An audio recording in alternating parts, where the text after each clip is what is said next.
thank you for everybody taking the time to come all the way over here to Whitfield Studios, formerly known as BET. Yeah, look. This is the second largest black-owned production and film studio in the country. Number one is obviously Tyler Perry, what he has down in Atlanta. I've not seen it in person, but I've heard amazing things. And what we're trying to build here is that, but more community-based and community-focused. We don't want this to just be something where only our productions exist here, where it's just only a Disney, only a Sony, or only the major production companies are here. We want this to be a space where the young directors, producers, the young students that are trying to get into the game, they have the ability to learn and have their first walk on the set, first opportunity to get behind the camera, first direction and production opportunity, and they'll eventually build their way up into the majors, into the Sonys and the Disneys, or our company ends up being that because we raised all those people up over time. Exactly. So this campus is an 8-acre campus. We have 3 buildings on the campus. One is here. We've actually talked about doing some shooting and filming in the same location. So I'll take it here now.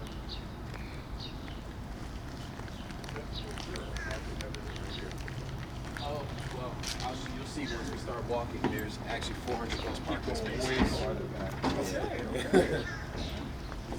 Like I said, we are in the middle of really just changing and renovating this space like kind of every week. You know, there were walls that were up here. Obviously, you can see the ceiling heights were a lot lower.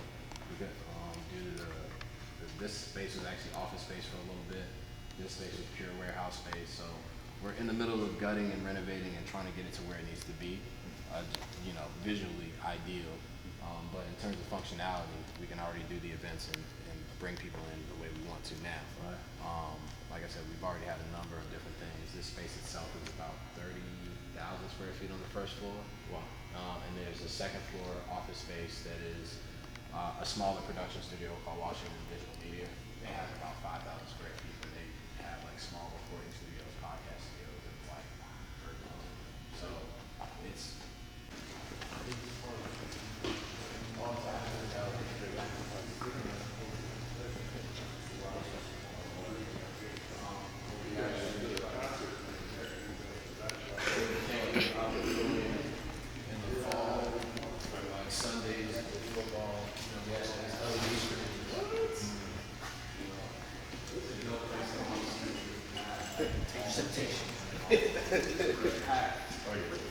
This would be packed. So this is just storage area. The way BT originally had it set up was with storage of different cables. BT actually left a lot of their studio equipment here. Really? Yes. They just They can afford that. and build off of that. And that's kind of the thing. For a young director, they don't want to just have the big open warehouse space. Exactly. They need something that they can actually come in. Tangible things to touch, yeah.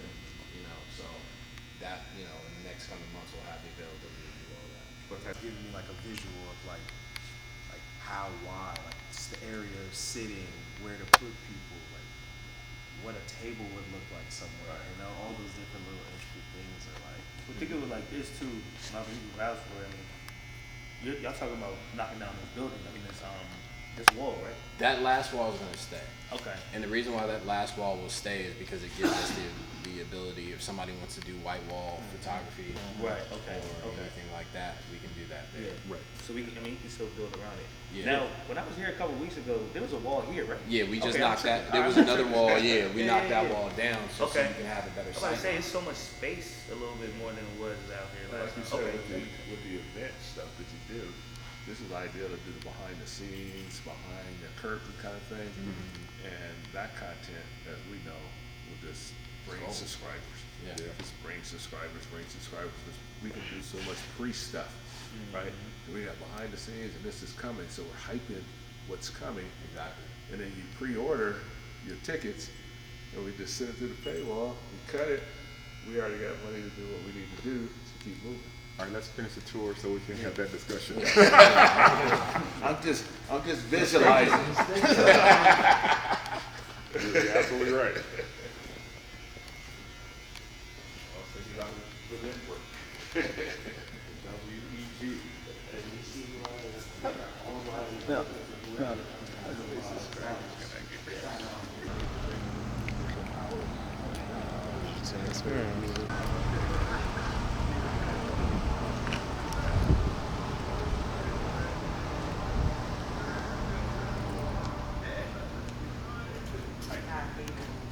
BET came in and converted it to a soundstage. Okay. Still So on. there was no, probably at that time, thought that they were going to need to shift major equipment upstairs. So what they had to do is figure out a system. They built that door right there.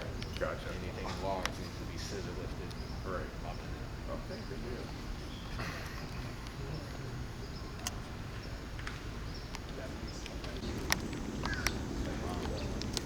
There's multiple different lots in terms of the festival that you can do. I was explaining to Jelani, that lot back there, especially if you're doing something indoor, you can have food trucks, you can actually set up another stage, you can put the two out. From here, you don't know about Johnson, all that is here. Well, we know.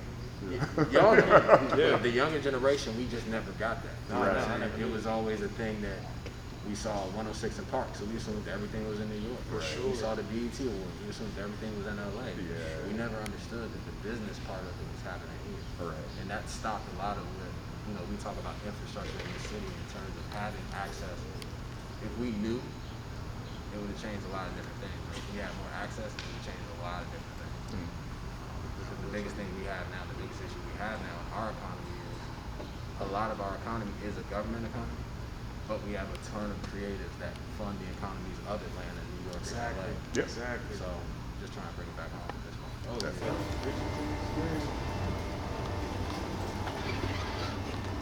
Let's see. What is George Washington? New York, Chicago, and LA. This venue is actually the top performer in the city for actual show itself. So we're selling out way more than anybody else. Wow. We're doing much better numbers, and they've given us tons of great marks on our facility as well. In terms of what we can actually do, because it's actually made for production. You can see behind you we have multiple different dressing rooms that can be turned into production offices, hair and makeup rooms on both sides of the building. The building was actually when BET came in, they built it with 2 sound stages on it. So meaning there's an air room in between that basically stops the access to all. It's very cool. So that's why we have 2 sets of everything in terms of showers, dressing rooms, bathrooms, and the like. So I'll take this. Actually, the second half of the sound stage, with the first half being over there, we'll walk through there in a second. This is the part of the Bridgerton show, which is actually the end of the show. What happens is the audience originally comes in. There's a whole song and dance number that happens over there with the Queen. They walk them in over here. Then you have your VIP guests that can sit over here, which gives you kind of a visual if you were to do some type of live television performance or sitcom like back in the day, how it could be set up. And also gives you a visual as well of when you have full production, what that can actually look like in this space with a full set build out. It gives you endless capabilities. The soundstage space itself is around 15,000 square feet. It is the largest soundstage space in between here and Atlanta. It's bigger than everything else in the equipment. So they did have a lot of analog racks that were across the way and up and down the soundstage that all led up to a master control room. The master control room was disconnected from the actual satellite, so there was no need to actually keep the equipment because, again, it was all analog and mostly outdated. So we still have some of it. If anybody has interest or knows where they want it to go, but we are trying to offload it as well. So with that being said, I will take you guys. Any questions? We need new tech.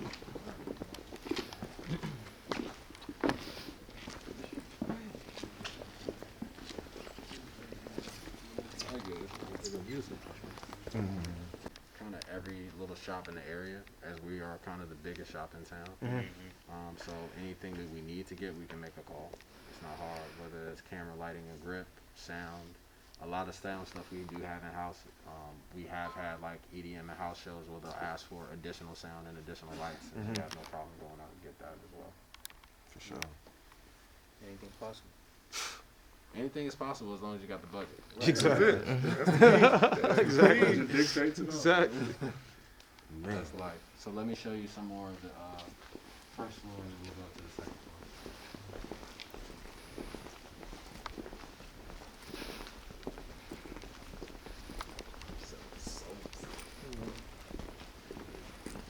Fan interactive experience going crazy.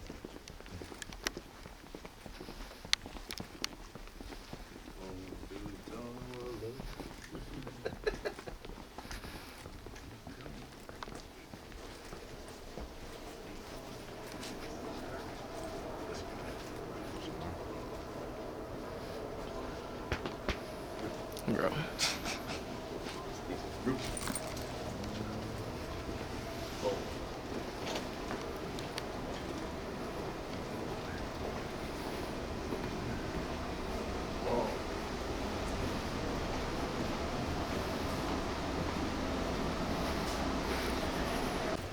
How you doing?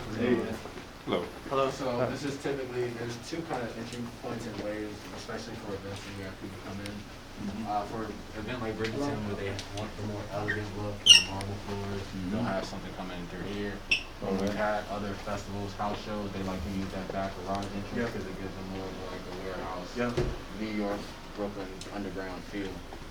But it just gives you the possibilities of different ways you can do it. Also, with that warehouse where everything is stored right now, when there's not an event there, it's actually cleared out. So when we've had events, we're able to do food trucks within there. We're able to do other smaller events and activation spaces over there as well. So again, possibilities are endless.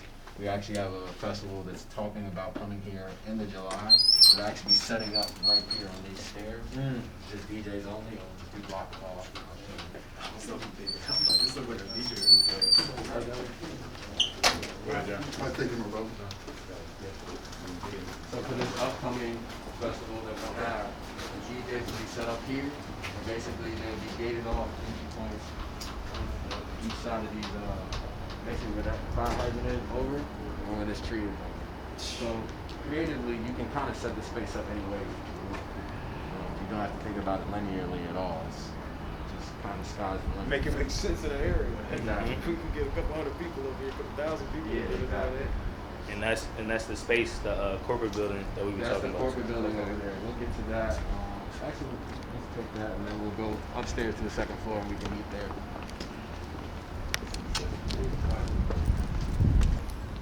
So what we're looking at over here, obviously, more parking lot, more event space, more festival space, and the like. The office building, which we don't have access to just yet, once we actually acquire the space as itself. The office building was actually renovated right before BET left, so it pretty much is a brand new office building. It's never really been And used. there's no one in it now. No, there's nobody in it now. Even when BET was still technically the owner of the space, or Viacom was, they had like one person that had to just turn on the lights and sit there for a few years.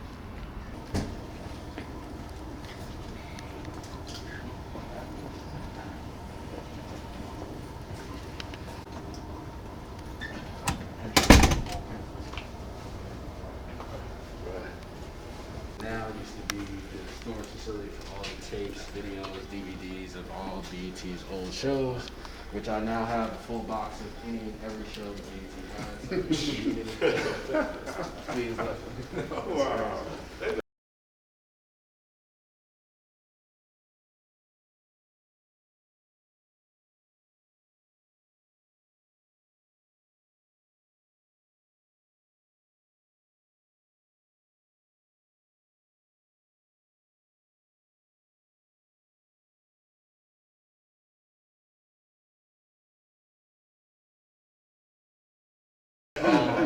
So this space, what we want to do, this is where we want to start to build the co-working and networking space. So imagine the WeWorks, the gathering spots, but purely for the creative community.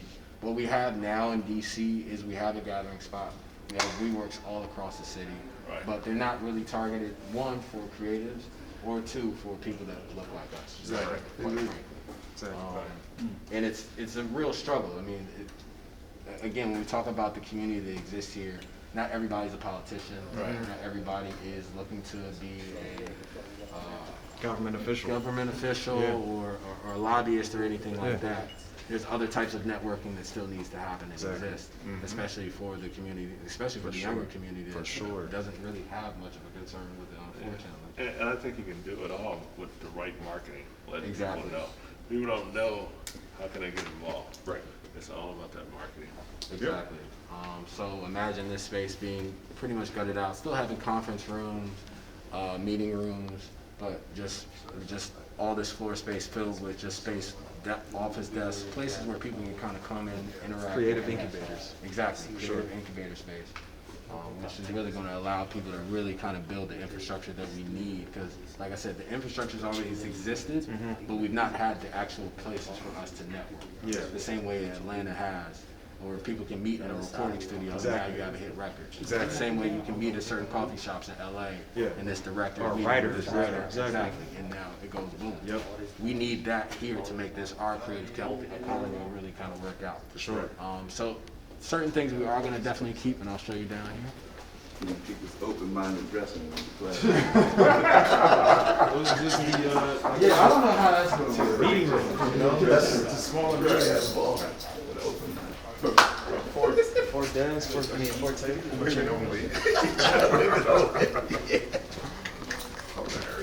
They would come in and watch and, make their requests for edits here. What we're using it right now is for a podcast room. And it gives us the ability to kind of build a set, do whatever we want to do. You can even do live podcasts, in a smaller sense, more intimate. So it gives us a lot of different capabilities. And it's kind of the beginning of the vision that we want to build out for.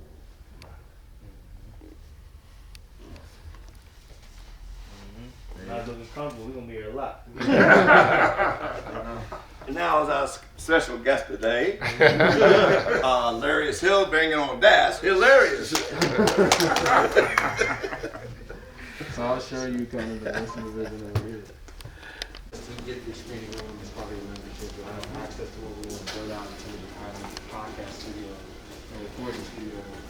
And what we have over here is rooms that we've envisioned and understanding that, okay, these used to be edit bays and stuff of the like, but they have the ability with a room like this, for example,